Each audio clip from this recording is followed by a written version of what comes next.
नमस्कार शेतकरी मित्रांनो, गावठी फार्म या आपल्या यूट्यूब चॅनलवरती आपलं सर्वांचं स्वागत आहे.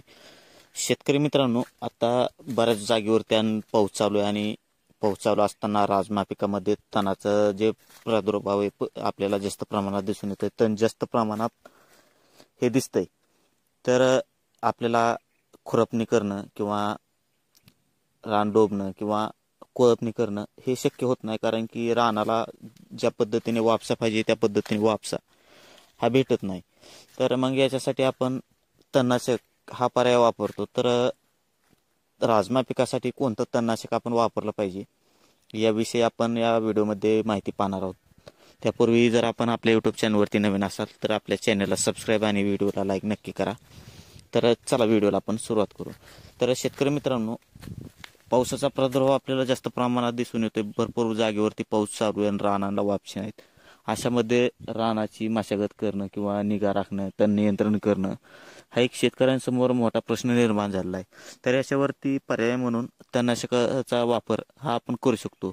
परंतु योग्य तणनाशक कोणतं की जेणेकरून आपल्याला त्याचा 100% रिझल्ट येईल, हेच आपण या व्हिडिओमध्ये पाहणार आहोत. त्यामुळे व्हिडिओ आपला हा शेवटपर्यंत नक्की पहा. आता तणनाशकाचा जर विचार केला आपण तर वेगवेगळ्या प्रकारचे तणनाशकं आपल्याला याच्यामध्ये दिसून येतात. तर मग कोणतं तणनाशक हे 100% रिझल्ट देतं?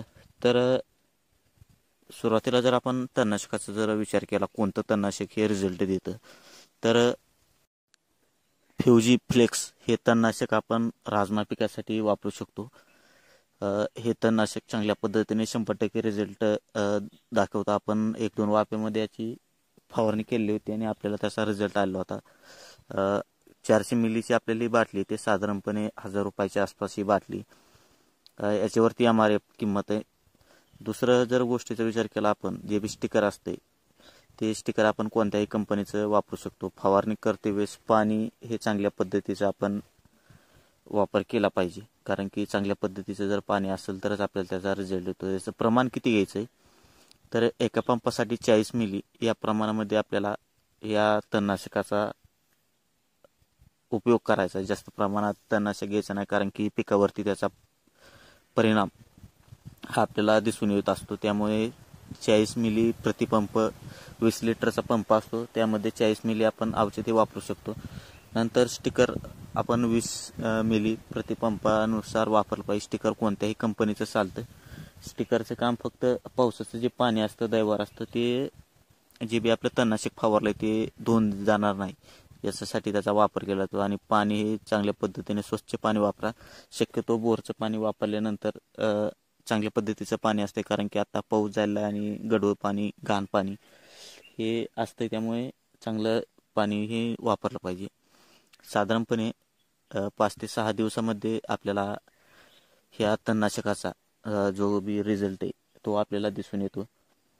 आता बऱ्याच जागेवरती वेगवेगळे तणनाशक वापरतात, परंतु आपण एक प्रयोग म्हणून याचा डेमो बघितला होता आणि डेमो आपला हा सक्सेस झालेला आहे. त्यामुळे आपण व्हिडिओ बनवून आपल्यासाठी सांगत आहोत की हे तणनाशक आपण वापरलं पाहिजे.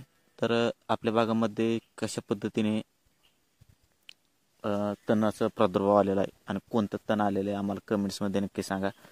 आणि आपण कोणत्या जिल्ह्यामधून हा आपला व्हिडिओ बघत आहात हे देखील आम्हाला कमेंट्समध्ये नक्की सांगा. आणि व्हिडिओ जर आवडला असेल तर व्हिडिओला आपल्या लाईक करा, यूट्यूब चॅनलला सबस्क्राईब करा आणि फेसबुकवरती जर पाहत असाल तर फेसबुक प्रोफाईलला फॉलो नक्की करा. धन्यवाद. नंतर भेटू अशात नवीन माहितीपूर्व व्हिडिओमध्ये.